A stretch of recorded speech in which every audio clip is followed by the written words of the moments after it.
That's not.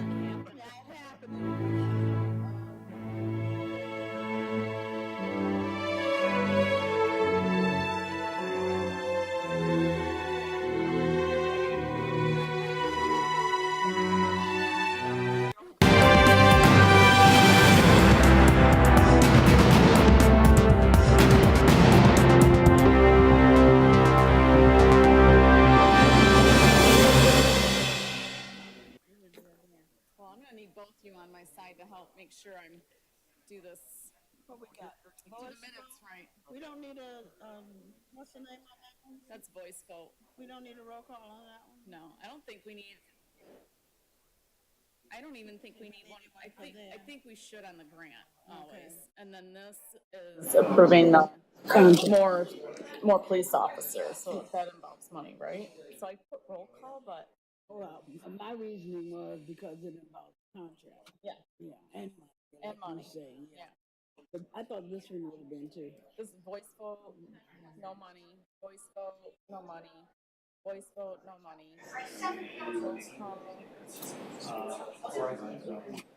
I don't think it needs to be a roll call, but I think we should just put it But at this point, it's only authorizing them to apply. right. It's not authorizing them to accept. Right. Should we do a roll call for it so they see the individual? They're not going to read the minutes. Yeah. Who's doing this? Tim? This is, Where's Tim? this Do you is, need a roll call for the clearing grant? Or just a voice vote? The Ingham County Parks and Trails Millage 12D. River. That's Luann. Luann? Do you need a roll call vote for the Ingham County Parks and Trails Millage? Or a voice vote? Do you want us to do a roll call? Yeah, no. Okay, all right. Thank you. There we go. So that's the only roll call. Okay. All right. All right, we're all straight now.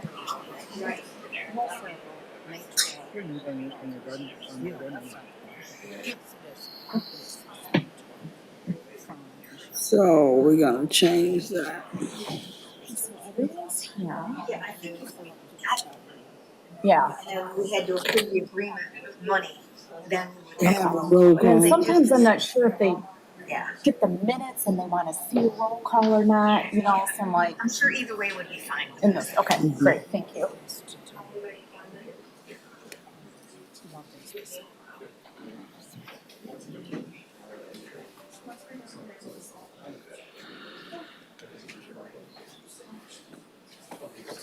Oh, we're about ready to go.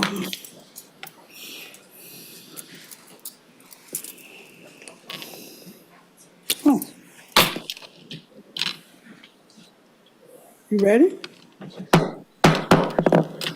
Good evening, and welcome to the May 16, 2023 regular meeting for the Township Board for the Charter Township of Meridian. As our first order of business, please join me for the Pledge of Allegiance. I pledge allegiance to the flag of the United States of America and to the republic for which it stands, one nation, under God, indivisible, with liberty and justice for all. Thank you.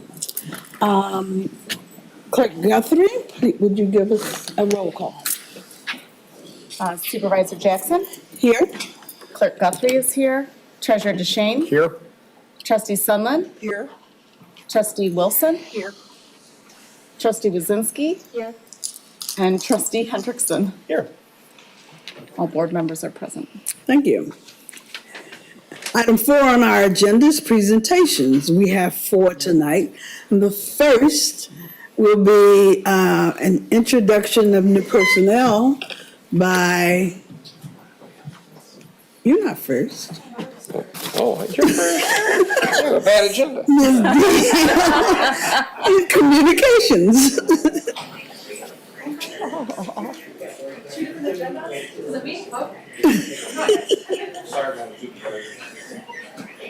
Are you guys stand with me? All right. All right. Hi, everyone. My name is Samantha Deal, and I'm the communications manager for those who don't know. Recently, we filled a marketing and public relations specialist position, and then we also have a new intern joining us, and then we have Denisha on the end. So this is Rachel Stolen. She is our new marketing and public relations specialist. Then over here on my left, I have Stella Govitz. She's our new intern. And then we have Denisha McDowell on the end, our multimedia production and operations specialist. And then I also want to give a shout out to Will Christie, who is and Frank, Manager Walsh's intern. He's in the back right now controlling this so we could be out here. And then also Cortland Jenkins, who is our production freelancer. He's not here tonight, so just wanted to give a little shout out to everyone. And do you want to say anything? Yeah. It's a pleasure to meet all of you. Meridian Township has been my home for several years now, and so it's nice to kind of be participating in the actual governance of this township and be able to market and communicate what's really happening here. I'm Stella. Again, I'm the new intern here. I'm super excited to be working with all you guys. I have a journalism background, and I'm super excited to get to utilize those skills. So, yeah. All right. So, any questions, comments? Welcome. Welcome and congratulations first, Mr. DeShane. Do you have any recent awards that the home station? Okay, I genuinely forgot. So, Home TV was recently awarded the Overall Excellence Award in the Alliance for Community Media's Hometown Media Awards. So we won first place. It was a national award competition, and they will be giving out the awards at the end of June. So I'll have a trophy for us, or a plaque for us in July. So yeah, very excited.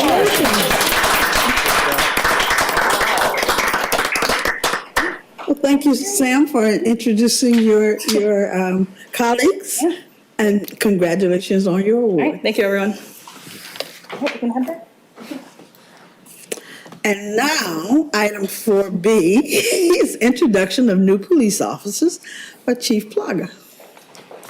Madam Supervisor, Township Board, pardon me for trying to take cuts. Tonight I'm going to introduce two new police officers that just, they finished the academy in May and were sworn in last Monday, and we're excited to have them. First is Stephen Sloan. He comes to us through Bridgeport, Texas. However, he is a Marine veteran, also has a bachelor's degree. His wife is from St. John's. They live in the St. John's area now, and so he has kind of found some roots. I was talking to him, and he put his hand up to try and show me a location, and I said, "You're from Michigan now." So Stephen. I appreciate the opportunity to work for the township, and I'm excited to serve the community. Thank you for having me. Thank you. And next but not least, Alex Stachura. Alex lives in Williamston, retired Officer Jeff Adams' neighbor. So Officer Adams kind of promoted Meridian Township, I think, and helped sway Alex's decision to come here. He is a graduate of the Mid-Michigan Police Academy here in Lansing, and he worked at Sparrow Hospital for several years before, and also was an EMT for Patriot Ambulance before deciding that he wanted to be a police officer. So, Alex? Thank you very much, Chief. I just want to say thank you very much for this Township Board for this opportunity. I'm very excited to start this career. Like Chief said, not only did I serve the community with EMS, I also lived for several years in the community. I live in Williamston now, but I'm very excited to begin a new phase of my new career and serving the township in a different way. Thank you. Thank you. Shaking hands, John. Shaking hands.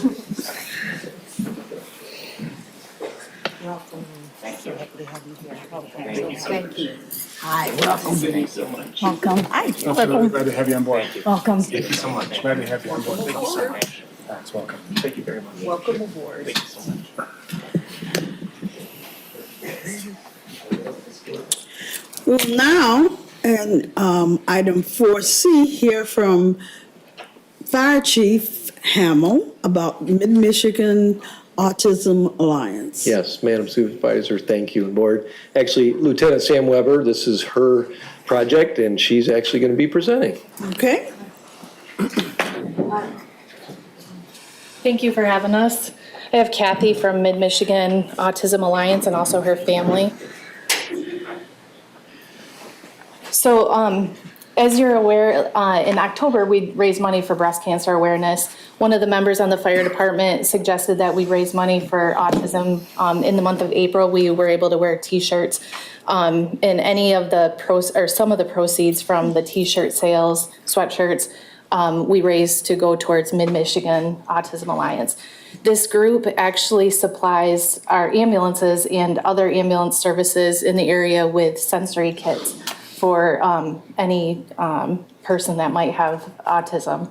And so they're actually pretty helpful with a lot of our patients that we transport.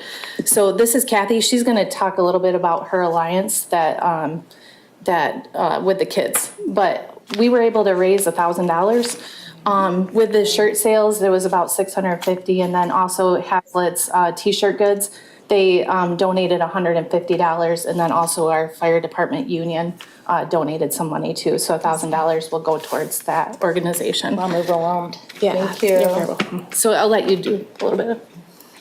Never talked. Can everybody hear me? I've never talked Yes, into one of we can hear these kind of things. Yes, my name is Kathy Blatnick, and I am the treasurer on the board of the Mid-Michigan Autism Association. I brought my son, who was diagnosed with autism at 2.5, and I brought my husband.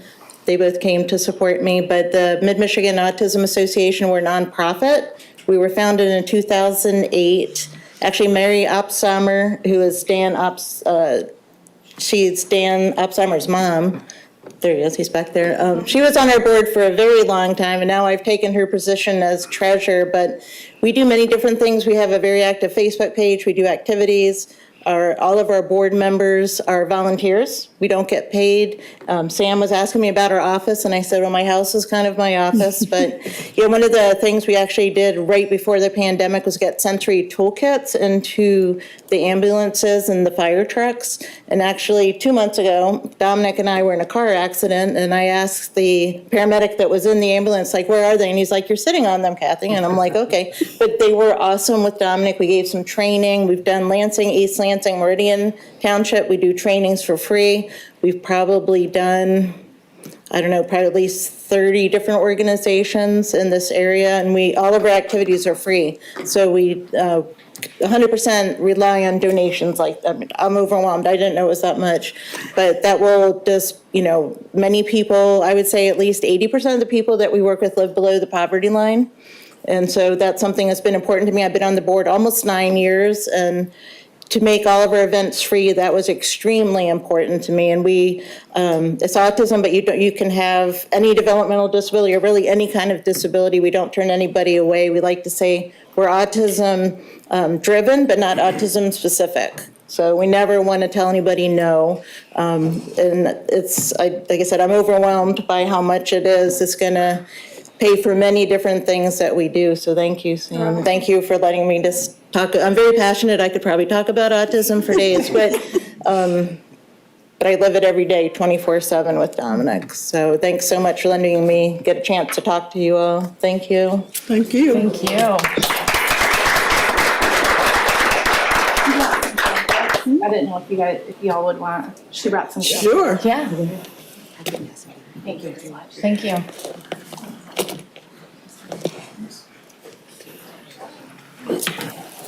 Thank you all for coming tonight and sharing with us. We go to item 4D, which will also involve Chief Hamill's leadership right after Mr. Walsh. Yeah, just a quick note, Supervisor Jackson and Board. Should be pointed out, Samantha Weber, for those of you that may remember, was the 2022 Archie Virtue Excellence Award winner. Yes. So I just wanted to recognize Samantha before she left again for that award. She brings tremendous professionalism and enthusiasm to our professional fire and paramedics. So thank you, Sam. Thank you, Sam.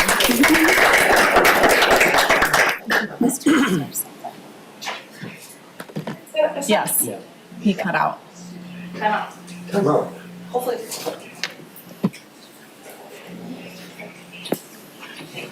I can talk over it. This will be They like a won't hear 15, you on 20 home minute TV. presentation, so I don't want There you to go. delay it too much. There we go. Yeah. Bye.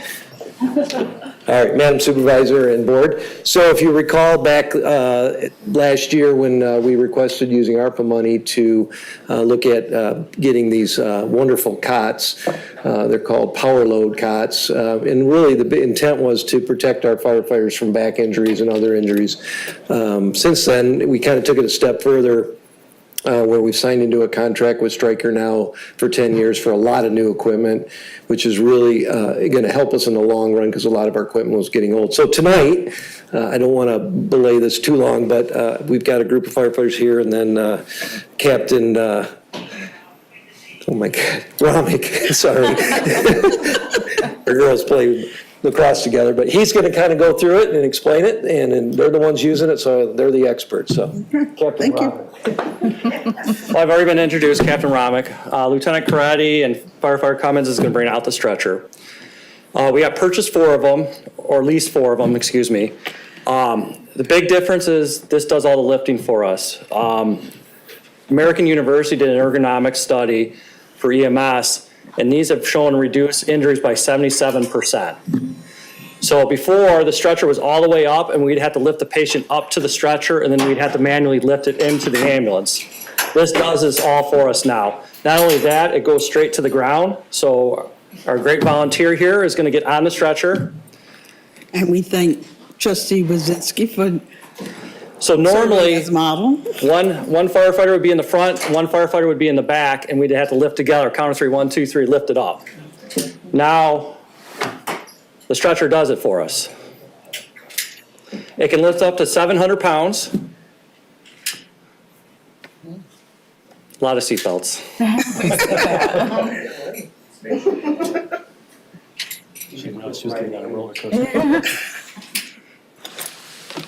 So now with just a touch of one button, it'll lift it for us. And then we take it to the ambulance, and in the back of the ambulance, there's a power loader. So these hooks that hook onto it, then we hit a button again, and the hooks take all the weight, lift it up, and then it loads up for us. Reduces all of us lifting. With nursing home calls, their beds couldn't go up to our stretcher, so we had to lift the patients.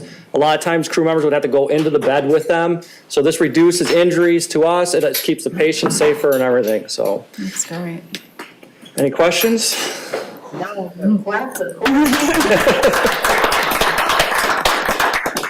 Let me ask with a couple of the questions. Yes. One is we have how many ambulances? So we currently have 5 ambulances. We have 4 frontline, 4 ready to go for service. We have a backup that in case one of them goes down, we can move equipment over to them.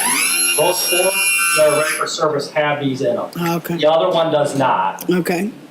So the 4 front lines are ready to go. And like Chief Hamill said, we're getting more new equipment. Our heart monitors are over 15 years old. We're getting heart monitors replaced. We're getting everything replaced. Everything is going to be current. So it's a great system that you guys invested in for us. So Thank you. And one other thing, I remember in your introducing this idea to us, you talked about the agreements, the performance agreements you have with different jurisdictions, and the fact that these types of carts are interchangeable with the different services you work with. Every fire department around us has this exact same cot, they'll have the exact same monitors we're getting, and our CPR machines, our Lucases, and our stair chairs. So once we get everything, in which it's gonna take some time, hopefully by the end of the year. So every one of our partners that we mutual aid with in the area has it, which is really nice, especially the mass casualty. So we can interchange. Thank you. Other questions, comments? Thank you, gentlemen, very much. Thank you. And thank you, Trustee Wazinski, for serving as our model. Item 5 on our agenda is citizens address agenda items and non-agenda items. There was a question earlier about a green card. Oh, I'm sorry. I have one green card, and it's from Mark Santucci. Got it this time, right? Perfect. Sorry, I'm gonna close this off a little. The microphone went off? Is it on? It's on. Okay. I'm Mark Santucci, 5909 Blythefield Drive. Where I left off at the last meeting was time is money. So I'm going to pick up where I left off. The price for land or buildings for use medical marijuana or recreational marijuana use has dropped precipitously. The opportunity cost for waiting is interest rates have gone up. And with respect to my property, I have a building on it, but it's not been used for 3 years because 3 years ago I thought it was going to be used for first medical marijuana, then recreational marijuana. So there's a cost to the non-use, although I do have my garden there, so it does have some usefulness. Uncertainty is the enemy of business. Always remember, the legal operators are at a disadvantage competing with the illegal operators. It's just a fact of life. The costs are much greater, and the costs bring benefits, and that is you have a product that has been inspected and a process where there's no black market. Hopefully, you should not want to do anything that will hinder or widen that competitive gap even more. Finally, this is what I added for tonight. When looking at the ordinance, leave in the ability to combine a micro grow with a retail operation. And the reason for that is for marketing purposes, by having a small grow at the facility, you can do a much better job in explaining what everything is to the customers, explaining the process that you go through. And from a profit perspective, by having everything in one location, or at least some of it in one location, it will help make it more profitable in this competitive environment. The other thing is, with respect to having a grow, I know there's a concern with respect to the smell that could escape from the building. Require in the ordinance that no smell escape from the building. And if there are complaints, and if you find that there is a smell, have a fine in there to find the operator. And if they violate it more than once or more than twice, whatever, then they lose their ability to grow. I think that's a much better way of doing it than just by outlawing it right from the start. The last thing is, don't add complexity and time to the process of getting this ordinance complete and the people that you want to have there. And I used my 3 minutes perfectly. Thank you. Thank you. So I don't have another green card. Is there someone else who would like to speak to the board at this time? Then we will close public comment and move to the township manager's report. Mr. Walsh.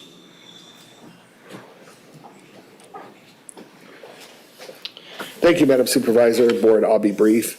The building renovation, we've now ended, we're near the end of our third week. This project's being managed by Director Massey with the assistance of Mr. Opsummer. The project's going exceedingly well. Stevens, Director Givas' team on the IT side, the two of them are doing a wonderful job between all of our facilities. Relocated 53 people. And we're operating, of course, out of this town hall room, which is working out exceedingly well. So I just want to thank everyone that's involved. It's not an easy project, but everyone's working together and a lot of patience. Our municipal signs, we're getting a lot of recognition for the new signs. I know adjacent community just reached out to us and wanted the process that we use to put in the new signs. The only entry sign that's not in is the entry on the western point over by Denny's, by IHOP over there. We're still working on that. And Deputy Manager Opsummer has been leading the charge on the location sites, again, assisted by Director Massey.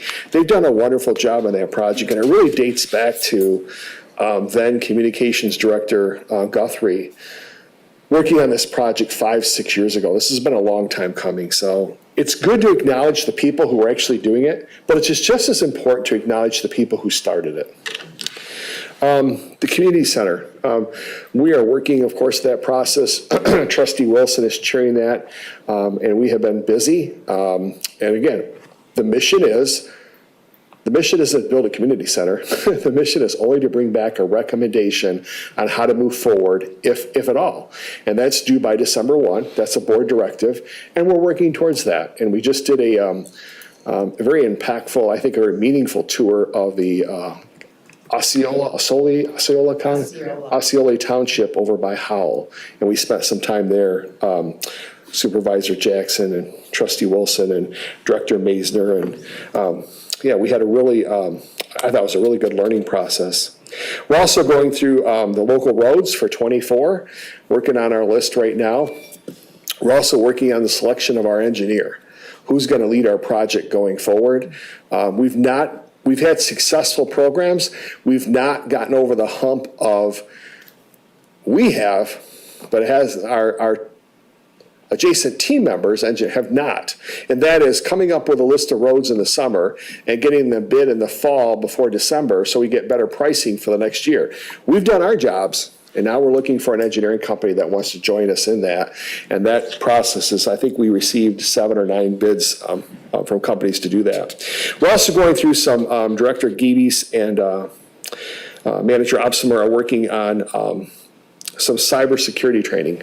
And we've had some real serious phishing attempts here in the last 4 weeks.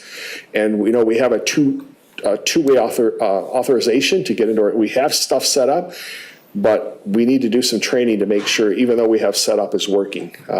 So we're going through that. We're going through the banking process. The treasurer is leading us. Mr. Opsimer is involved with that. We're going to go through a process of looking at where our funds should be distributed. It's been a long time since we've done that, and so we'll be going through that over the next few weeks, and the potential of even having a financial manager come in and assist us. We have millions of investments. Are we invested? We've done really well, and what the financial manager may tell us is that you're doing really well, but with the amount of money that we have to invest in the different areas, it makes sense to have somebody come in. So I met today with Director Garber, our finance director, and the treasurer DeShane to talk about this. This process is being led by the treasurer. The chip and fog, you may recall, we said mid-May to the end of May. We will have the dates tomorrow that we will be starting the process to fix the chip and fog streets. It's 9 neighborhoods. We'll keep our promise that that's going to be the first work that we do in 2023. And we have that funded to do that. Also, you may recall, if you were at that meeting, there were some issues brought up from the Old English Estates neighborhood, and there were some commitments made that we would go out and take a look at some of those areas. We did hire an engineering firm, Avonmarsh, out of Benton Harbor, and they came in and inspected those areas and came up with some areas that we do need to do some work in before we go ahead and fix the chip and fog. So that process is underway. The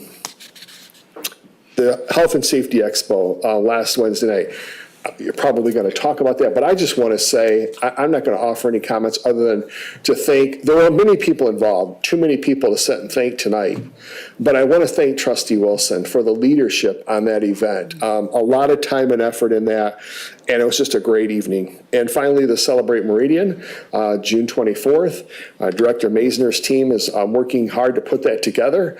And we're looking forward to that, and that's my report. It won't be long before you'll see a budget schedule, right? We start in July, so you'll see a budget schedule coming up next month. Okay, that concludes my report. Honored to serve here. Look forward to continue serving. Be happy to answer any questions that you might have. Board members, do you have questions? Comments? Thank you. Thank you. At this time, we're prepared for board member reports of activities and announcements. Trustee Hendrickson. Thank you, Madam Supervisor. On Wednesday of last week, I, along with several other board members, participated in the Meridian Cares About You event.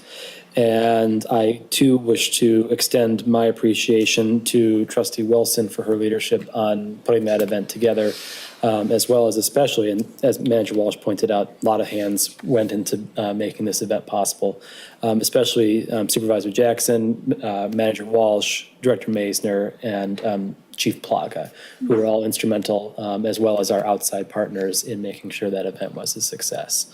So a lot of congratulations to be had there. Also was at the Tuesday community meeting for the Village of Okemos development, and was very pleased to see a number of other board members there as well as a healthy number of folks from the community who came out to have their questions answered by the developers of that project. I was very pleased that they were able to offer some clarity as to when they are moving forward with the vertical construction of that project. Thank you. Next, anyone else? Mr. DeShane. Thank you. Real briefly, kind of the EDC meeting on May 5th, that same day, May 4th, the same day was the Senior Center Luncheon honoring former Supervisor Ron Steichel. It's a very nice lunch, and it was sponsored by Frank and Charwash, who provided lunch for the seniors and any other board members, as well as managers here at Meridian Township. Lots of good memories of Ron and the great work he did for decades in this township, first on the school board and then 9 years on the township board. Also attended the downtown Okemos meeting with several board members here. I really hope this time next year they come back with us with construction plans and not a new litany of excuses for why they can't build next year. We'll keep our fingers crossed. And again, I want to do a call out for the Health and Safety Expo organized by Trustee Wilson. It was a first of a kind event, well attended, 500 or more people there, and a lot of really good citizen involvement and connections there. I was only there for the first half, and every vendor had someone talking with them, a lot of traffic back and forth, and our police and fire cooked hot dogs for everyone as well. So it was a very nice community event. Thank you for organizing that. That's my report. Thank you. Okay. Trustee Wilson. Well, I attended all the stuff that they talked about. And I want to tell you, it's a big thank you to the community for coming out for the Health and Safety Expo. We had we think maybe 300 to 400 people came. We had wonderful coverage from the media that helped to pull people out. And it was such a group effort to pull it together. There's a lot of thanks to be had all around the room. So if we do it again, which I hope we will, we'll expand it and have more individuals at the event, because we did hear from people who said, I'd really like to bring my for-profit business into this because, I have a lot to offer the community too. So thanks to everyone. Thank you. Trustee Wazinski. Thank you, Supervisor. Just a couple announcements. The LGBTQI plus celebration is moving along, and have a lot of volunteers from the board, but also our staff.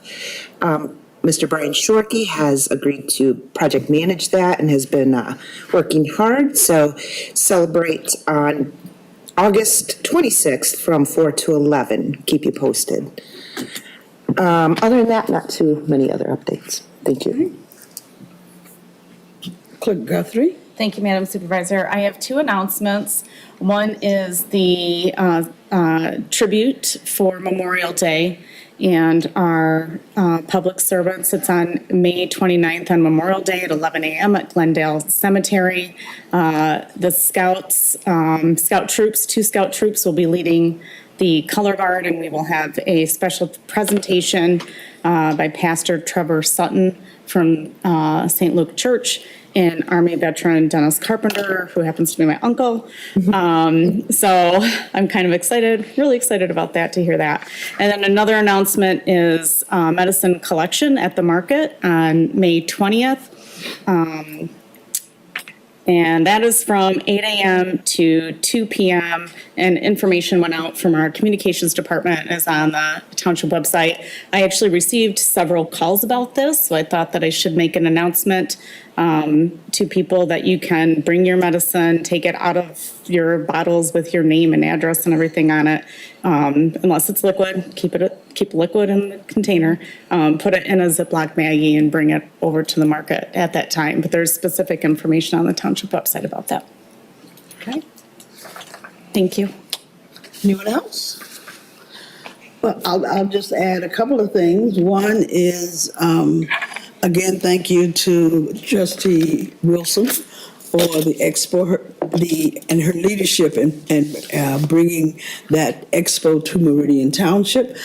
I would want to add that it was a great way to usher in Real Spring and to gather people for the first time, outside in Meridian Township for a really enjoyable evening. And the second thing I want to add is, so you gather that I've been in a lot of places, so I won't repeat all of that. But the second thing I would add is that from the community conversation in this building last week, we learned that the developers are at this time planning for building erection in 2024. So I thought everybody else might like to hear that as well. Anything else? Then we'll move on to our item 8, which is the approval of our agenda. Trustee Wilson. Move to approve the agenda. Support. And Mr. DeShane supports.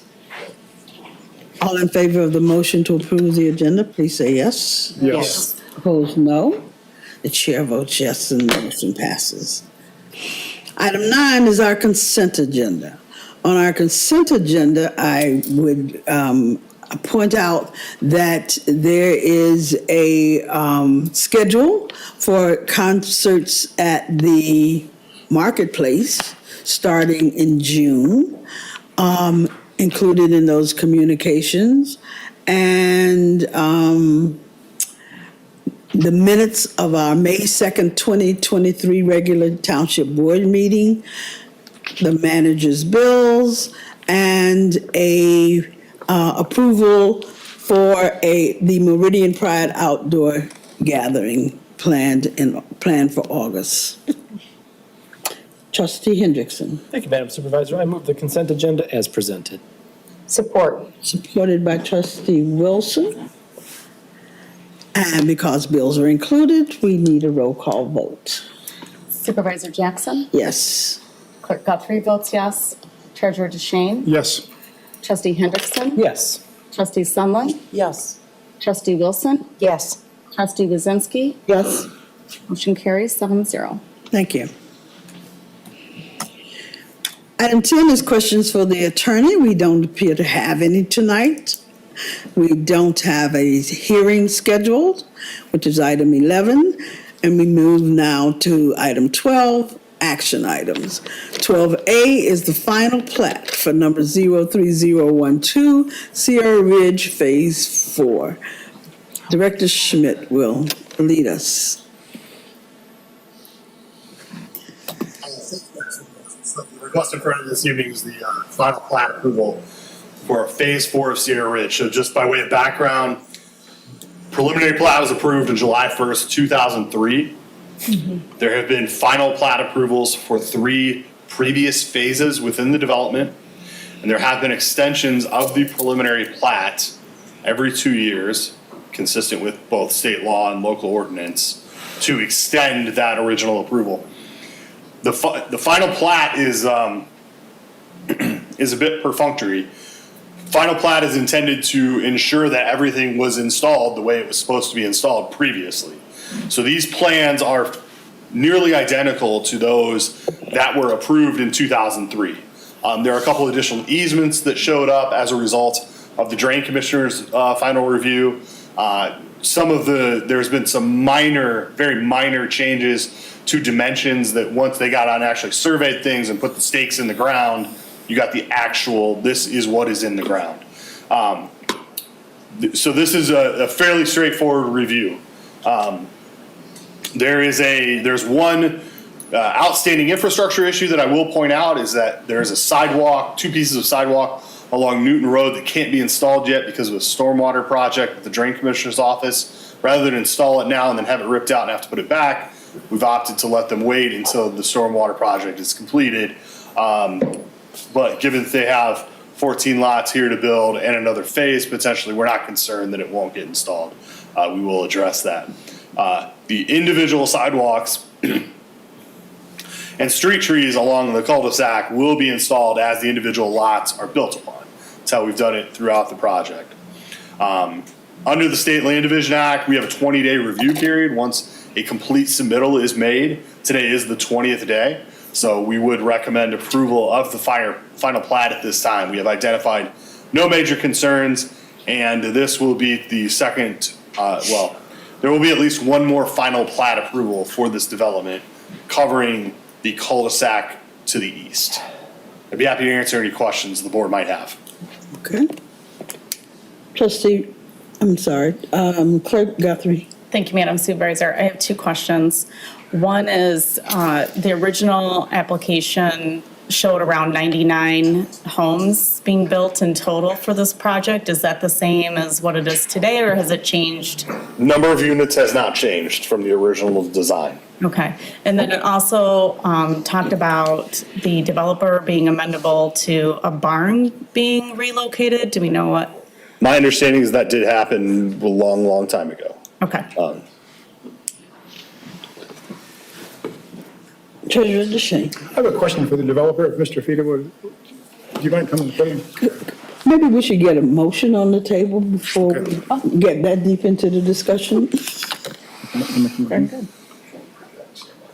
I'll be glad to make, if you mind, I'll be glad to make the motion. I move to approve the resolution for final plat number 03012 GS Fida Builders for Phase 4 of Sierra Ridge, a phase of single-family subdivision consisting of 14 lots on the east side of Newton Road, north of Lake Lansing Road. Support. Supported by Clerk Guthrie. Clerk Guthrie. Okay. I have a background question that's not specifically regarding this plat, but all the subdivision that you built.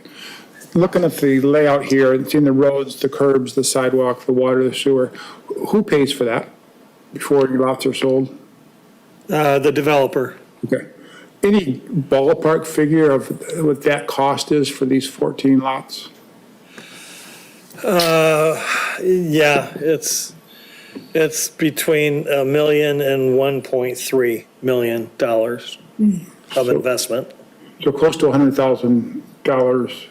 Close to $100,000. Per lot. For a lot, cost. Okay.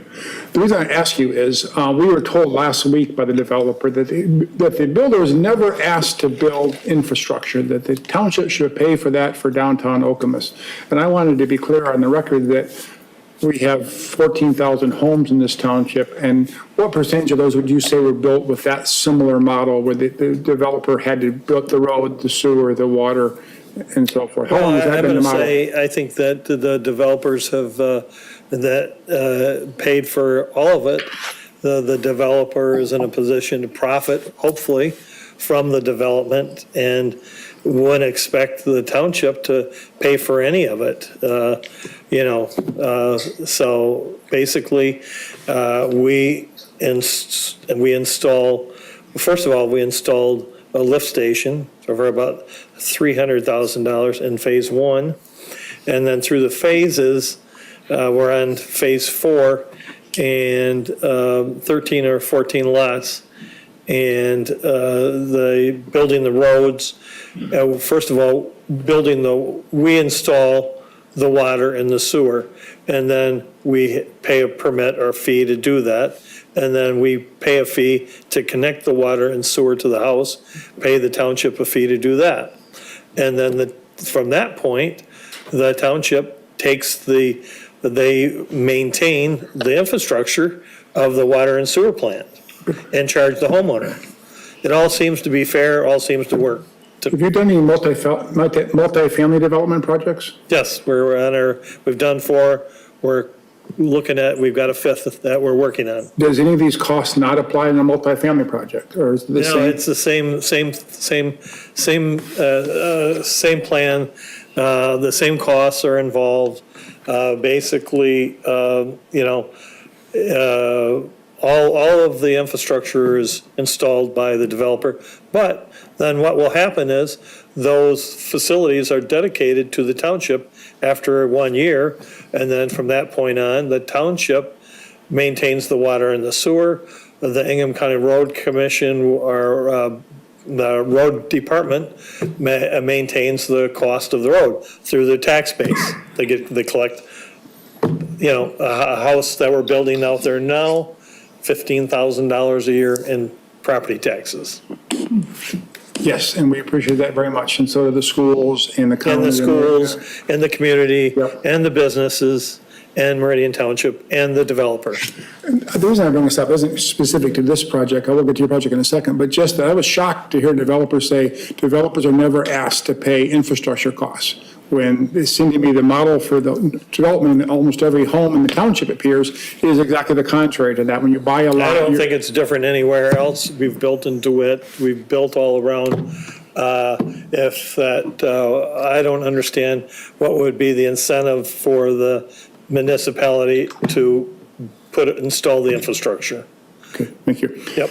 Regarding this project here, you build excellent homes, and this looks like a very attractive plot, and I think it will be well received by the community. We do still want to get the missing middle. Is there, again, a little bit off track to this topic, but you are one of our larger developers in the township. What is it going to take to get affordable housing built here in Meridian or Meridian Township?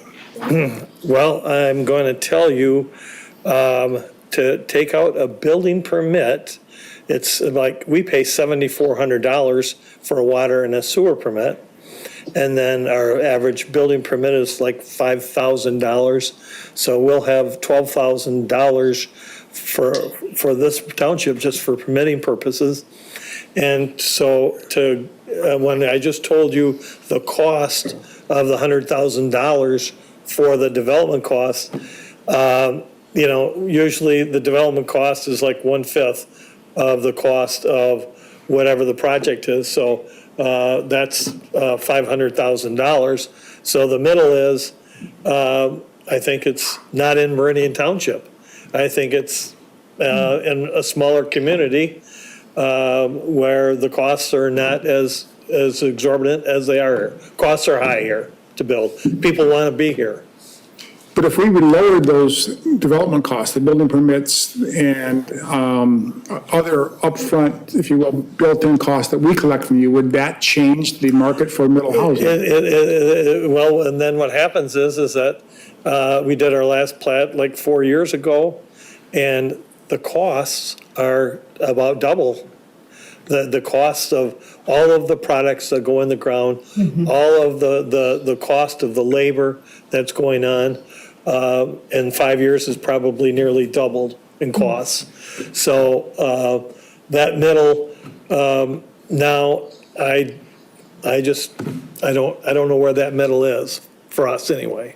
Okay, thank you for your answers. Yep. Okay. Other questions, comments? Well, we have a motion before us to approve the resolution for the final plat for number 03012 GS Federal Builders for Phase 4 of Sierra Ridge, a phase of a single-family subdivision consisting of 14 lots on the east side of Newton Road, north of Lake Lansing Road. Let's have a roll call vote since we have a resolution. Okay. All right. Unless there are further comments that I've missed. Supervisor Jackson? Yes. Treasurer DeShane? Yes. Clerk Guthrie votes yes. Trustee Hendrickson? Yes. Trustee Wilson? Yes. Trustee Wazinski? Yes. Trustee Sunland? Yes. Motion carries 7-0. Thank you. Thank you. And Mr. Fedorowicz, thank you for You want to make a comment, right? Yes, can I? I'll allow it if you come back to the microphone.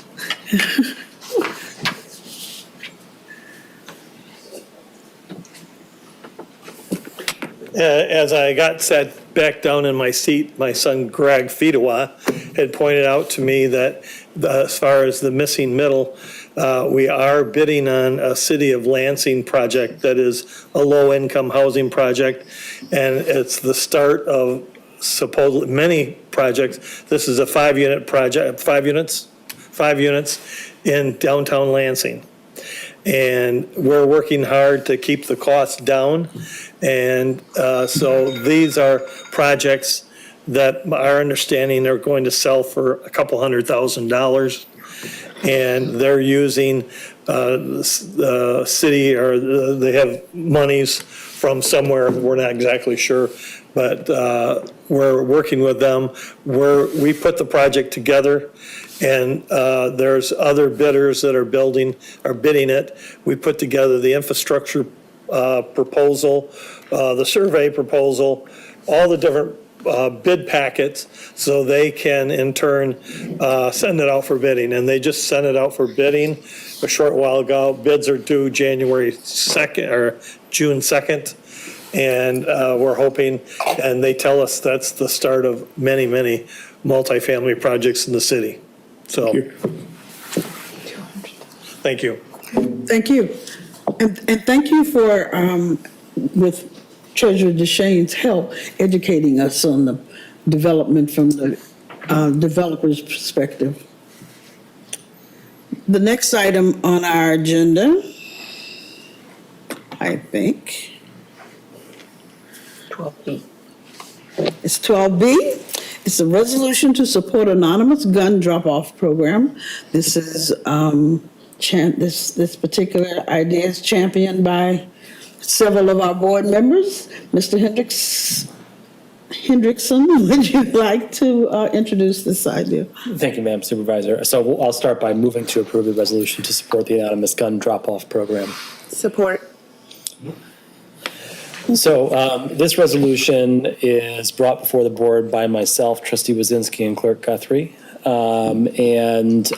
It was sort of the brainchild of the three of us after we had experienced a couple of events earlier this year, specifically the swatting incident at Okemos High School, as well as the mass shooting at Michigan State University. With everything that was going on with those two incidents, we were looking for ways that the township could help folks who may have a gun in their home that they don't wish to have anymore. And so we brought this idea to the police department, and Chief Plaga was kind enough to let us know that, in fact, they already do this very program, and that they already accept anonymously any guns that the residents of Meridian Township do not wish and send them for destruction. And so this resolution is brought before the board in support of that program with the hope that by taking board action on it tonight, we can raise awareness of the program and shine a light on some of the good work that our police department is doing that residents may not already know about. Basically, and perhaps I'll let Chief Plaga talk a little bit more about the details of the project since they're already doing this work. Okay. But this resolution is in support of that.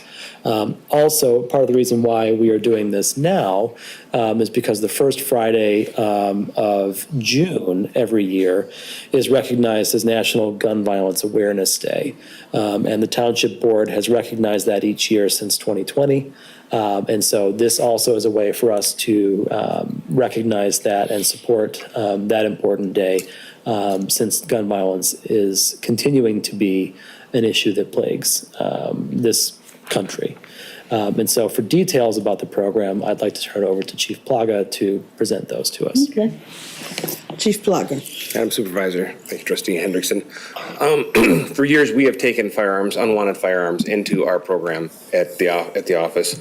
We see if they are stolen or were used in a crime. If not, we destroy those firearms utilizing the Michigan State Police.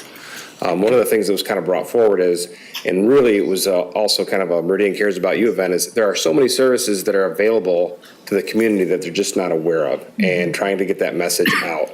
And so when the question came, would we take guns for destruction? We're like, well, we already do that.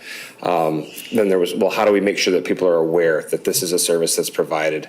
So we've prepared and outlined instructions for folks that if they do want to, it's on the township website. There'll be other ways to access that information to bring a firearm into the police department, and then we would take that for destruction.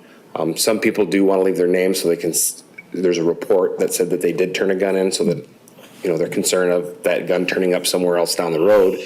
They have that report number. Other people don't want to leave their names, and that's okay too. Anonymous drop-off is fine. We ensure that the gun isn't stolen or used in a crime, and if not, then we turn it over to the state police for destruction. And we destroy, for drop-off, we probably do, it ranges, it varies, but between 10 and 15 firearms annually. But as a police department, we destroy probably around between 50 and 100, depending on the year. Well, first of all, do the board members have questions about the program? Clerk Guthrie. Thank you, Madam Supervisor. Does this keep the Meridian officers safer out on the streets when people are turning in their firearms? I mean, does it help you know, maybe that's a gun registration question, where you know where people have guns or not? Well, I hate, what it does is it reduces the availability of a number of guns, right? If somebody's house gets broken into and you have firearms that you're not used to taking proper care, locking them up safely and things like that, they can get stolen, and then they're on the street and get into the wrong hands and can be used in the commission of a crime. Bad people who want to use guns find guns. Mm-hmm. So this may make it more difficult for them to find those guns, but I can't put say that it's going to make it more safer, because bad people do bad things. Anyone else? I would just note, one, that this board has been observing National Gun Violence Awareness Day since 2020. And I would ask you, how long has the Township Police Department had this program? Roughly. I can go back for as long as I've worked here, and we've taken firearms in for as long as I've worked here, which is almost 28 years now.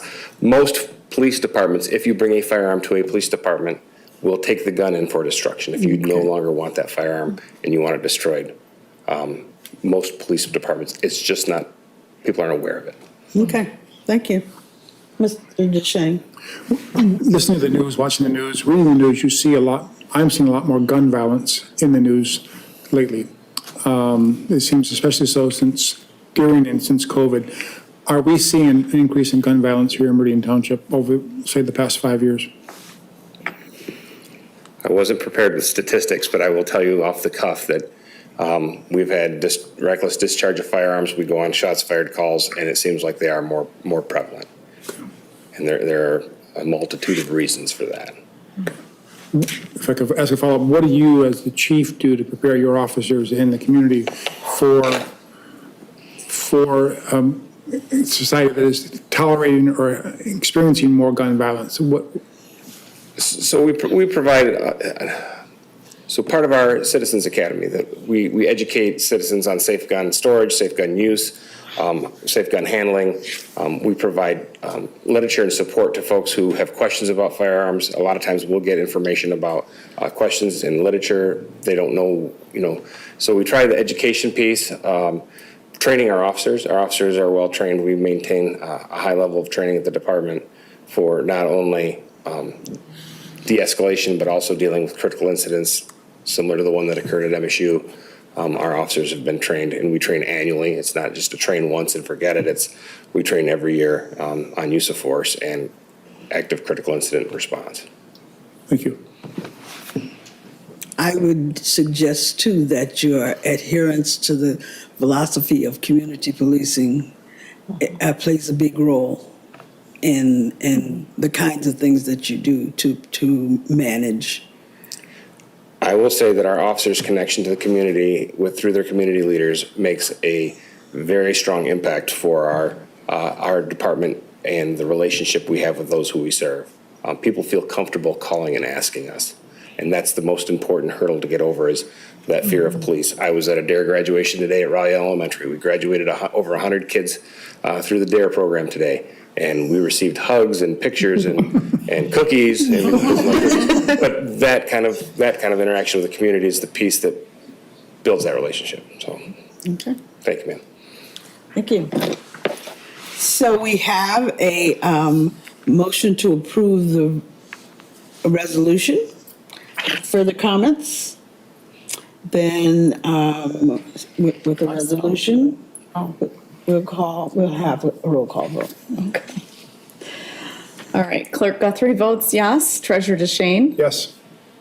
Trustee Hendrickson? Yes. Trustee Sunland? Yes. Trustee Wilson? Yes. Trustee Wazinski? Yes. And Supervisor Jackson? Yes. Motion carries 7-0. Thank you all. Item 12C, Federal Policies and Procedures Manual Update. This will be presented by Finance Director Amanda Garber or Mr. Walsh. Yeah. Director Garber has two little kids at home, and I thought this one sentence.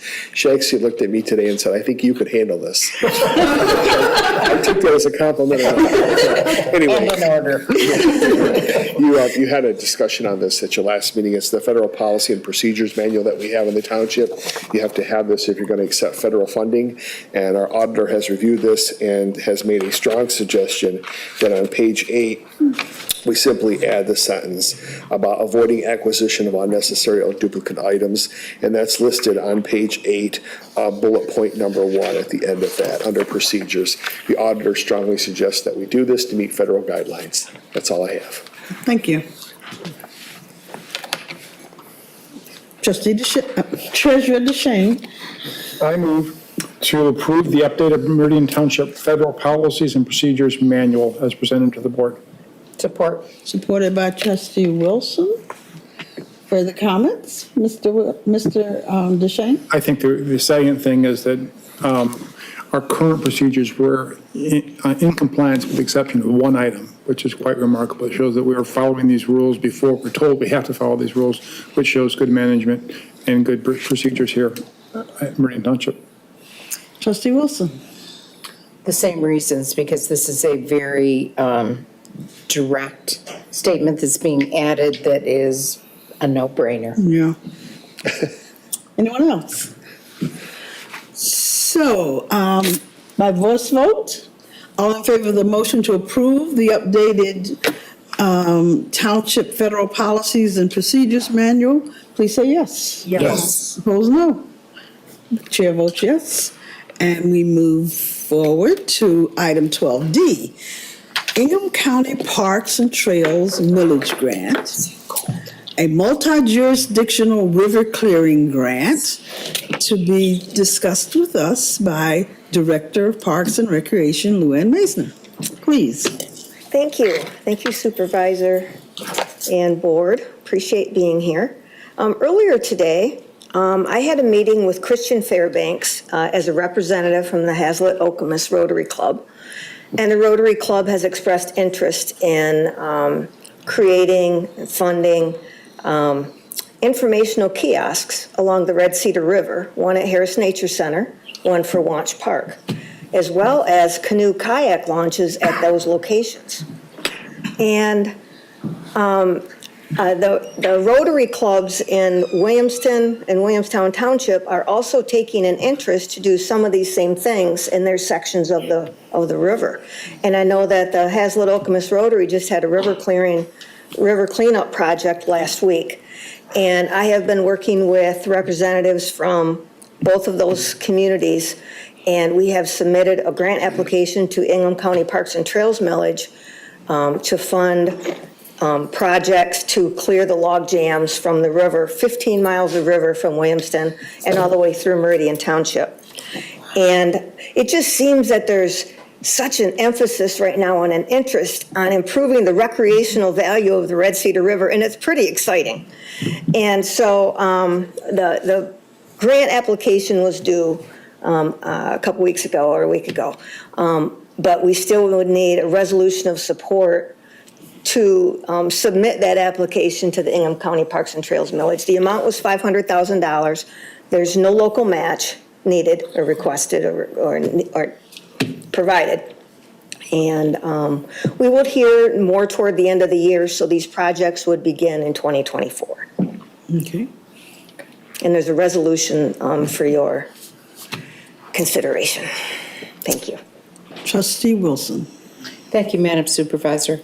I move to approve the attached resolution supporting the Red Cedar River Multi-Jurisdictional Clearing Project grant application to the Ingham County Parks and Trails Millage Program in the amount of $500,000 in conjunction with the City of Williamston, Williamston Township, and Meridian Township, offering no local match. Support. Supported by Trustee Buzinski. Trustee Wilson. This project has been a long time in the works. We have not had a navigable, I'm not going to say it wrong. Navigable. Thank you. I'm not going to repeat it.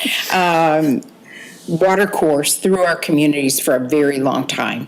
And it has taken away from opportunities for recreation that we'd really like to have. So there was a day of service last Thursday with Hazlitt Okemos Rotary in conjunction with both of these other communities and their Rotary clubs.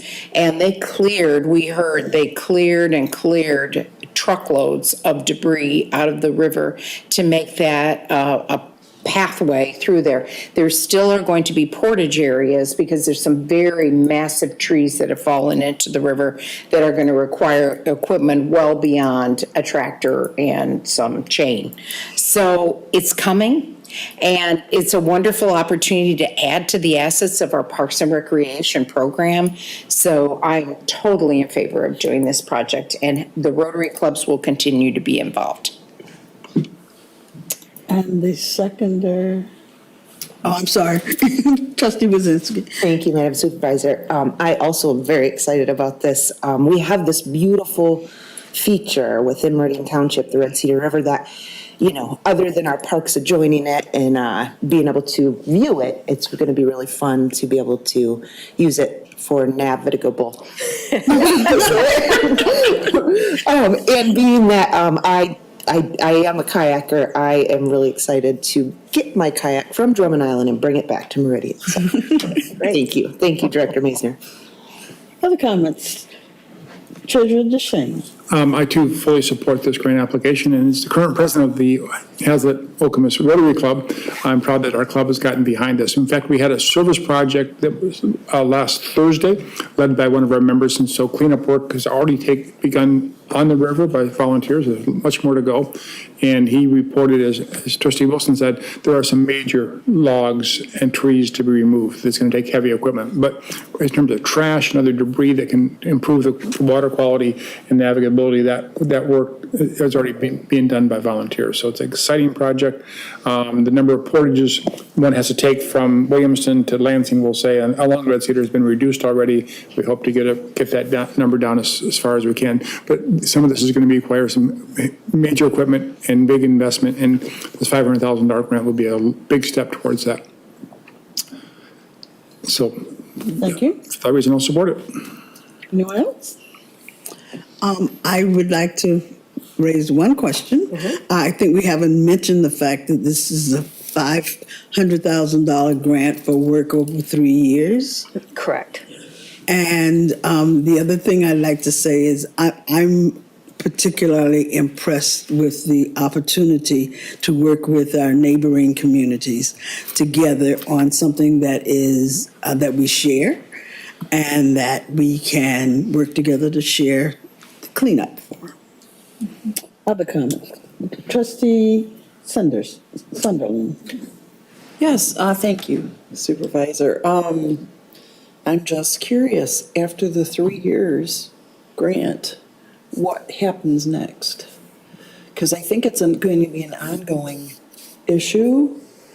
Do they prepare in advance, like, we've got the 3-year grant, but do they start thinking about an ongoing, just wondering. Okay, so, I would love to answer that question. Please do. I don't know if I have the greatest answer, but. An answer would work. Trustee Sunland brings up an excellent point, is that this is an ongoing situation with that's a tree-lined river. It rains, there's wind, there's erosion, the trees fall in the river. But our hope is that we can invest $500,000 in this 15-mile stretch. And also we have the use of volunteer efforts in between and beyond. We can get a good handle on where things are and hopefully keep up with some things as they happen, where now it's just gotten to the point that we can't. Nobody really has the ability to do that. And it's going to take this financial investment to at least start us down the right path. So is this a one and done, and once we do this, we're all good? Heck no. But we've got to start somewhere. And I think this is going to be a really great start. I would also recommend anyone to visit the Friends of the Red Cedar Facebook page. Beautiful photography of wildlife on the river. But a lot of communication going on, and good group of folks there. Okay. Trustee Sunland, did that answer your question? Yes. Satisfactorily answer your question? Okay. I believe Trustee Hendrickson is next. Thank you, Madam Supervisor. Can you think of, Director Maisner, any investment to this extent that we have done in the last 30 years? On the Red Cedar River? No, not at all. I asked that partially to Trustee Sunland's point. There's not been a major investment in cleaning up this river in quite some time. And yes, we're certainly making up for lost time if this gets approved by the Hingham County Parks and Trails millage. And, hopefully, this is an investment that will it'll be a long time before we need to come back to that and do that again, especially if we're doing, smaller routine maintenance along the way. Right. That's the hope. And I guess I need to go back to my answer, is that the drain office, Hingham County Drain Commissioner's Office, has done some work. But it's expensive work. And then, of course, it's assessed to the people who are benefiting from that work being done.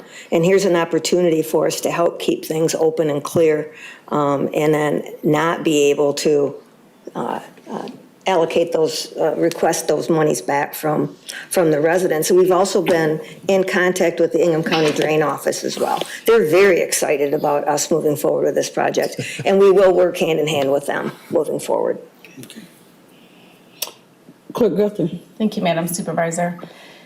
So I'll just use the North Country Trail as an example, since it's a national trail and they raise money to purchase items to fix boardwalks, replace boardwalks, those kinds of things. But the volunteers are the ones who are actually doing the work, non-paid basis, to fix this 4,700 mile trail. And I know we mentioned the Rotary Club and the work that they're doing, and you mentioned the Red Cedar River Group and the pictures that they take, but they also share a lot of images of the clearing of the river as well and the work that they do. Could you speak to the strength of the volunteers who have been working on clearing this river? Like how many? Do you know how many? Do you have a rough estimate of how many groups and how many people? Because I know it takes a huge volunteer effort, and I don't want to be remiss on the work that our residents and our regional groups are putting into this. Prior to, I've been at this 24 years, and I don't think Facebook was around when I first started. Right. But the first group that I engaged with was the Lansing Orem Paddle Club. And we organized river clearing projects starting back 24 years ago, once a year. From the stretch, I think probably starting at the Grand River Avenue, Meridian Road at the roadside park. And then they would try to make it all the way to Ferguson Park. And we did that for a number of years. And then also included neighbors along the way. Because there would be people who have shoreline property who would also engage in some of those projects. And then now we have the Friends of the Red Cedar River. And I know that they conduct a lot of projects. We've done a handful of river clearings over the years, but a lot of it's done by these organizations who take it upon themselves to have volunteer days and do some minor clearing here and there. And it could be just cutting an opening of 3 feet to be able to squeeze through something. It's not anything where they're removing total fallen trees. Do you know how many volunteers? I do not. Is it hundreds? Is it 50, 10? I would say over 100. Okay. Well over 100. That's great. Mr. DeShane. Procedurally, since this is on our discussion item, I think we need a resolution to take action on it tonight. And I'll make a motion to move item 13A from discussion to action tonight, since this will immediately support I think we're on 12D, actually. We're on 12B. We're on 12. 12D as in dog. There's a second under discussion. Okay, That's okay. Lost my place on the agenda, thank you. So we do have a resolution for this. There is. There is. And if I could add one thing, and just ahead of Deputy Manager Opsmer is, they're the engineering department, and your agenda here coming up, they're looking at also applying to Ingham County Parks and Trails millage for a trail project. Meridian Township sends a lot of money to Ingham County for this millage. And I don't think there is a conflict with us submitting 2 separate grant applications. I think staff is doing their due diligence in trying to seek those monies and bring them back into our community. So I don't think that having 2 applications go in to the same granting agency is a conflict in any way. Okay. Great. Anyone else? I would just note that you have received or expecting to receive a similar kind of resolution of support from the Williamstown Township Board and the Williamston City Council for this particular grant application. Correct. The City of Williamston has already submitted, and I'm waiting on Williamstown Township, and they meet this week as well. So we'll have those submitted by the end of the week. Okay, this is a Resolution is off. okay, now this is not what I'm looking for. This is, we can do a voice vote for this. I believe so. Yes. All in favor of the motion to support this application to the parks, Ingham County Parks and Trail Millage Grant, please say yes. Yes. Opposed, no. The chair votes yes, and the motion passes. Thank you very much. Thank you. Item 12E is School Resource Officer for the Hazlet Public Schools. This involves an agreement between the township and our chief of police, Mr. Plaga, and the Hazlet Schools. Would you explain? So the Hazlet Public Schools received a grant through the state of Michigan to support the cost of having a school resource officer. That would be an officer that it was dedicated just for the school district and completely work inside mainly the high school, but throughout the entire district. They approached our agency and requested that we provide that officer. And last board meeting, I brought a draft memorandum of understanding to the board, which we discussed, and then council has reviewed that memorandum and made non-substantive language and lawyer talk changes. And so the billable hours have proven that the MOU is acceptable to council. So we bring it back to the board for adoption. The one thing that it would do is we would request that our authorized staffing level go from currently, which is 41 to 42, to support that officer, because they would not have road patrol or investigative duties other than in the district. Okay. So that consideration is included in the motion before us. Yes. Questions, comments, motion, please? Trustee Wilson. Thank you, Madam Supervisor. Move to authorize the agreement between the Hazlet Public Schools and the Township for one school resource officer and increase authorized sworn officers to 42 annually. Support. Supported by Clerk Guthrie. Trustee Wilson. I think the two most important things to note here are that Hazlet Schools will pay for this officer, and this is a 3-year grant. Yes. Clerk Guthrie.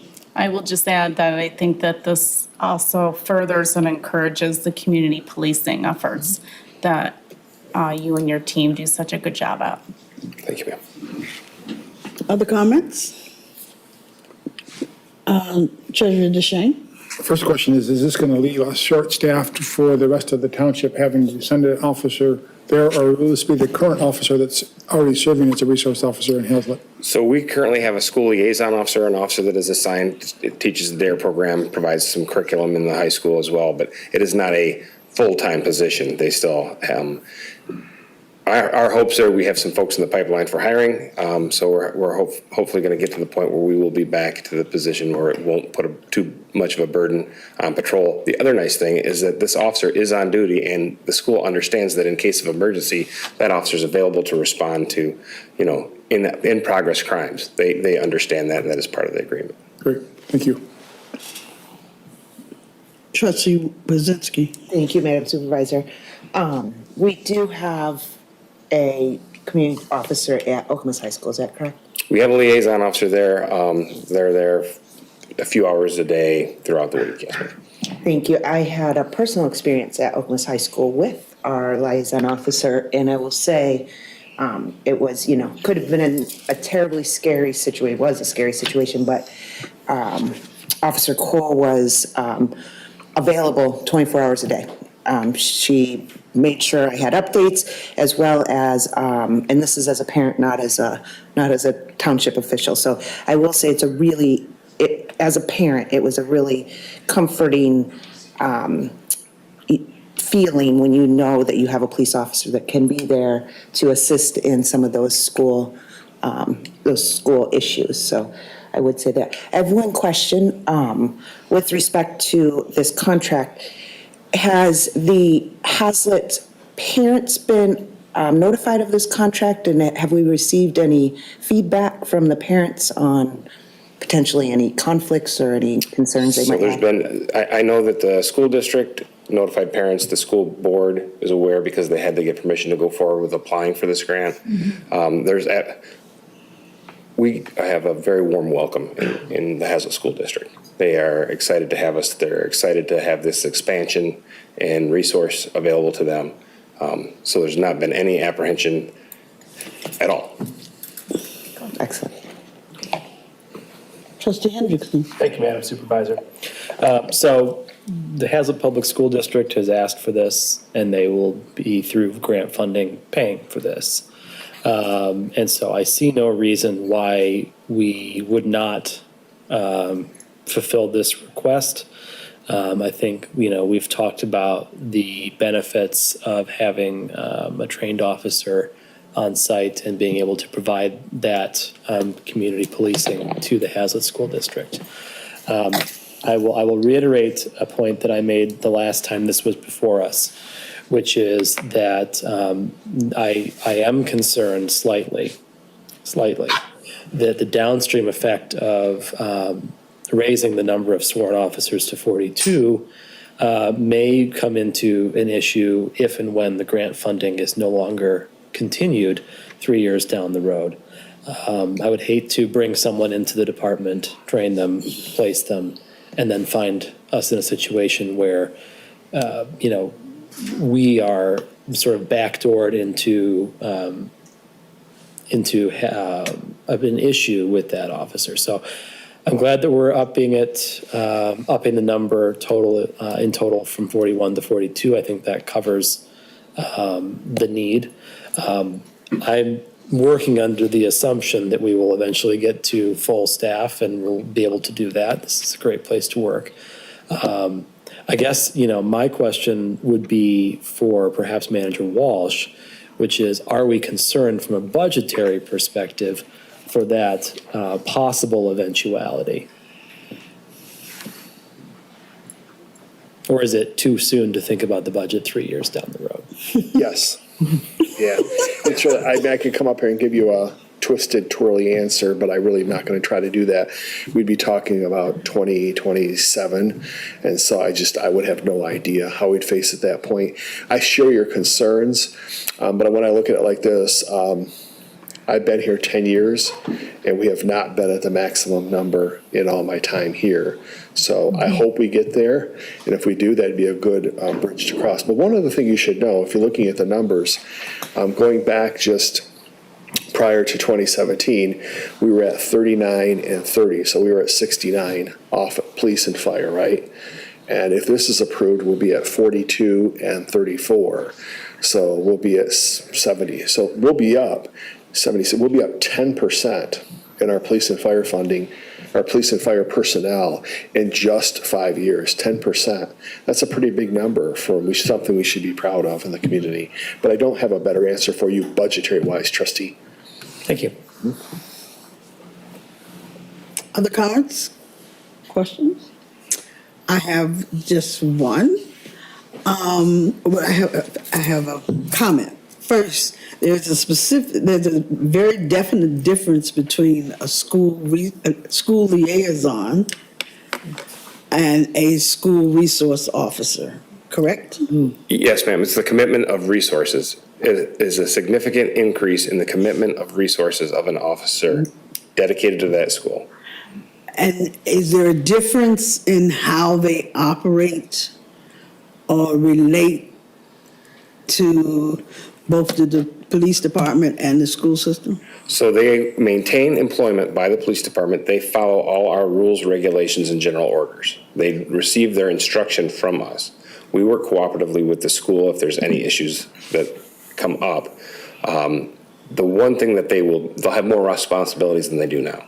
Right now it's providing curriculum and teaching and some minimal security training and practices.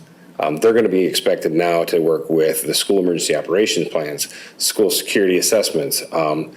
We've already sent one of our officers to us, the first school resource officer. There's more training involved. I'm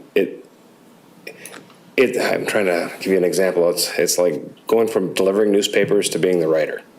Okay. So, the amount of responsibility that's there is just, you're here and then you go up here.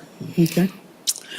And my second comment is, I would personally encourage every parent, where a school is considering or actually is a part of this agreement, to read the agreement and to understand the expectations that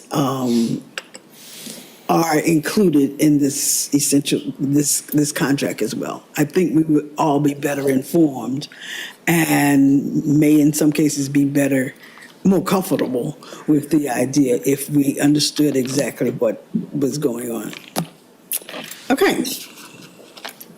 Other comments, questions? We have a motion. We haven't voted on this yet. No. Motion to authorize the agreement between the Hazlet Public Schools and the township for one school resource officer and increase authorized sworn officers in the township to 42 annually. Roll call. All in favor of this? We need a roll call Oh, because we're increasing officers. Oh, okay, you're right. We need a roll call vote. Clerk Guthrie? Thank you, Madam Supervisor. Trustee Wilson? Yes. Supervisor Jackson? Yes. Clerk Guthrie votes yes. Treasurer DeShane? Yes. Trustee Hendrickson? Yes. Trustee Sunland? Yes. And Trustee Wazinski? Yes. Motion carries 7-0. Thank you. And now we move to our discussion items. Item 13A is a resolution in support of the Ingham County Trail Grant. Eastern Third Regional Trail Phase 1. And this is being brought to us by Deputy Township Manager Dan Opsimer tonight. Good evening, Supervisor Jackson and board members. So very pleased to be presenting to you tonight a new trail. This was a 2021 Pathway Master Plan Update Edition. So this was among 6 or 7 additions that occurred in 2021 when we last updated the Pathway Master Plan. Treasurer DeShane had a hand in the desire for this trail. We had long talked about installing a pathway on Cornell Road. Now, for many reasons, that is very infeasible. First and foremost, the trees that would need to be removed and also the wetlands.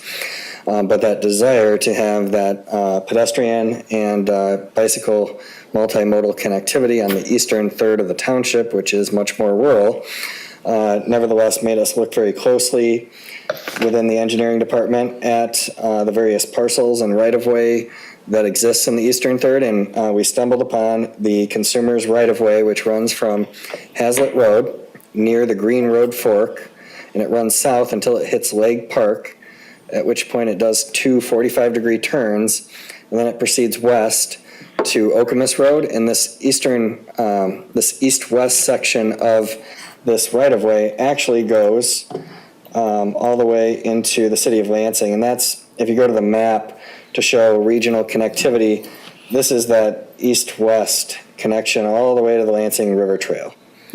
So this is all Consumers Energy right-of-way. There's no land acquisition required. There are no easements required except for the negotiation of the agreement that we have to enter into for Consumers Energy. This is a standard type of agreement. They are always more than happy to have our trail facility because we will build it to the specification that they can drive on it. And so it'll make it very easy for them to get in and out of the right-of-way to maintain their utility, especially when we're in the spring or any time in which the soils are wet, right? So they see a benefit to it at no cost to them.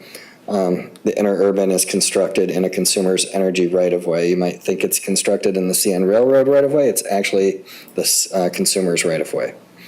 So that was the impetus for this trail. And what we have before you tonight is the resolution in support of Phase 1. So we are looking at starting at the northern section. So on the plans here, this is Hazlitt Road turning, and this little stub right here is Green Road that forks off traveling northeast. And so the trail will actually start here and it'll cross Cliffdale right there, and then it'll proceed down here. And this is kind of the one portion of the trail thus far that we've identified that will actually leave the Consumers Energy right-of-way. Couple of reasons for this. It appears, but we haven't spoken to consumers yet, but this portion of the right-of-way, it appears there might already be an agreement for farming. It appears that there's agricultural crops growing in the Consumers right-of-way right here, but we own the Tyhart Preserve thanks to a partial donation from Judy Lynn several years ago, about 4 or 5 years ago, I want to say. And we've been in discussions with the Chippewa HOA about doing an easement to cross their HOA property right here. Reason being is that there's an existing land bridge that we want to make use of for crossing a drain. So in all, Phase 1 going from Hazlitt Road to Tyhart Road would cost about $1.2 million. We are looking at applying with a 10% match. Well, we have applied, I should say, with a 10% match. Of that $120,000 match, 30 would be in-kind services, 90 would be cash match from the local pathway millage. So for every dollar we invest, if this grant application is successful, we would get $10 in return. This is the standard formula that we have used for the MSU to Lake Lansing trails and also the boardwalk, Okemos Road boardwalk, that was constructed several years ago as well. Happy to answer any questions that you have. Obviously, at the regional meeting that we just had with all of our regional partners, this came up, and our counterparts over in East Lansing and Lansing were very excited to learn of this as well, because it'll be incumbent upon them to carry this trail from Hagedorn Road westward toward the Lansing River Trail. Okay. Trustee Hendrickson. Thank you, Madam Supervisor. A couple of questions. First of all, I think this is a terrific proposal. I'm excited that we're moving forward with connecting in what feels like a big loop. And so very, very happy to see this. I'm curious, it appears that the later phases that you've outlined here in our future state are much larger than what we're currently planning in phase one. Are we expecting phase one to be smaller because it's somehow more expensive or because it covers, a wetter area? What's the rationale there? A couple of rationales. One, we're still working on the design of phase three, and we are also still working on easement acquisition for the tower pathway project, so trying not to overwhelm us from an engineering and design perspective. But probably most importantly, the Ingham County Parks and Trails millage was first approved in 2014. It was renewed in 2020, so it's up in 2026. We probably won't get funding immediately. I suspect we will stand a very good chance at being approved for funding, but the question will be, when will we actually receive funding? Because as of last year, they had obligated the vast majority of all of the millage revenue through the current millage that expires in 2026. So we thought it was better to go with a smaller ask. We hemmed and hawed at going to Grand River for phase one, and ultimately decided to take a smaller bite at the apple in hopes of possibly getting funding a little bit earlier. But we still would have to design this, but this is a relatively easy trail because we don't have land acquisition or easements that we have to deal with like we did with phase one of the MSU to Lake Lansing Trail, or for instance, the Tower Pathway project. Those are exceedingly complex projects, whereas this would be far more straightforward and streamlined. And then the area that you've shaded in pink and the connection to the Lansing River Trail, a portion of that is township property. Not township property, but it is property that is within the township. Correct. And that follows the consumers. There's no path there right now. Is that accurate? Actually, I believe West of Hewlett? I want to say that there is, but hold on real quick. I can envision it from Hewlett to Okemos Road. I just can't put my head on the section to the west. So we have the connection to Hewlett here. It actually wraps the south side of the Okemos Preserve neighborhood. And then this section does need to be constructed from Hewlett to Hagedorn Road right here. So that would be an obligation of the township as well at some point. Correct. Okay, got it. And technically, that first stretch on the MSU campus is township property as well. Right. So there would be a partial project with MSU here, at which point it would become East Lansing and MSU. Okay. Yeah, I think this is terrific. I'm excited that we're continuing the efforts to create this kind of amenity for township residents. Mr. DeShane. I'd also like to thank you for bringing us before the board and putting this application together. This is exciting. We've talked a lot about one Meridian, yet we don't have a good pathway, bikeway between Hazlet and Okemos, and this would bridge that gap and bring those bikers, walkers, runners to the prettiest section of the township, the undeveloped natural areas in our urban services boundary. I mean, Cornell Road is beautiful, but as you move further east, you get more natural areas as well. Thank you for including the attachment A on page 91 regarding the trails revenue and where the money has come from. And you can see there we represent 22.3% of all the money that's been paid into that millage, almost $5 million. I know that the first 8 years of this, you were not the Director of Public Works, but do you have any idea of how much we've gotten already from the Trails millage? Yeah, I figured I would get that question, so I did a cursory number, but this is not accurate. I would need to go through some of our spreadsheets and get the precise number, but ballpark, I would say about 4.1 million. Okay. And I would have to double check how much revenue we've sent, because that doesn't sound quite right, because right now today it's 0.5 mil, so it's a half mil levy. So today with a $2.1 billion tax base, we would be sending 1.05 million. So my guess is over the 10 years that the millage has been in existence, we've sent about 800 to 850,000 on average would be my guess, which comes to, so we've only captured about half of what we've sent them to date, I would say roughly. Okay. Thank you With these two grant applications, we would close that gap. But we have plenty of pathway projects to apply for. Terrific. Thank you. Anyone else? So, Mr. Officer, this is you're looking for authorization or permission, encouragement to apply for these funds from the county millage. And I note that you included a resolution. Correct. Are you specifically interested in a decision tonight on that resolution? We do not need action from the board tonight. This is just due by late summer. They want to get all the apps in by around, I think, July or August. Okay. So we do not need a decision tonight. If the board would like to see this come back, more than happy to have it come back. If the board would like to act tonight, more than happy to take the resolution and send it over to the county. Okay. Board, your pleasure.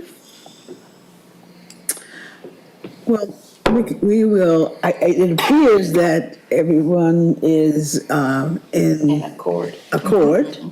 And we'll expect to see it come back in the next month. How's that? Trustee Wilson? Thank you, Madam Supervisor. I would make a suggestion, because we are in accord, that we take action on it tonight. Then I would support that. Would you be comfortable with that?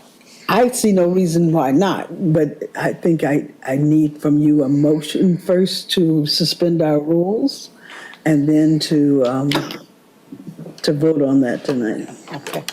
I'll make a motion to suspend our rules to take action tonight. Support. Supported by Clerk Guthrie. Any further comments on that issue? All in favor of the motion, please say yes. Yes. Yes. Opposed, no. Chair votes yes, and the motion passes. And so the motion is actually, have we had the motion yet? No. Okay. So would someone like to make the motion? Trustee Wozinski. I'll take notes. Thank you, Madam Supervisor. I move to approve the resolution in support of Meridian Township's application to the Ingham County Trails and Parks Millage Program for Phase 1 of the Eastern Third Regional Trail. Supported by Treasurer DeShane. All in favor of the motion to approve the resolution in support of this application, please say yes. Yes. Opposed, no. The chair votes yes, the motion passes. Thank you very much. Thank you.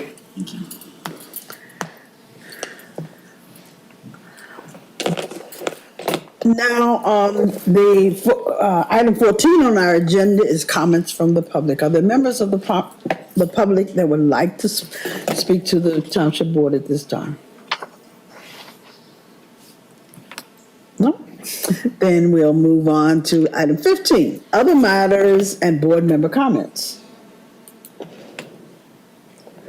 Seeing none, we'll move on to item 16. And item 16, Trustee Hendrickson. Thank you, Madam Supervisor. I move to go into closed session to discuss a written confidential legal opinion from the Township Attorney regarding recreational marijuana. Support. Trustee Wozinski. All right, do we need a roll call? No. All in favor of the motion? No, yes, we do. I do need a roll call? Sorry. All right. Thank you, gentlemen. attorneys. Keep us straight. We do need a roll call vote. All right, Supervisor Jackson? Yes. Clerk Guthrie votes yes. Treasurer DeShane? Yes. Trustee Hendrickson? Yes. Trustee Sunland? Yes. Trustee Wazinski? Yes. And Trustee Wilson? Yes. Motion carries 7-0. Thank you all. Let me go fill up my water bottle. Okay.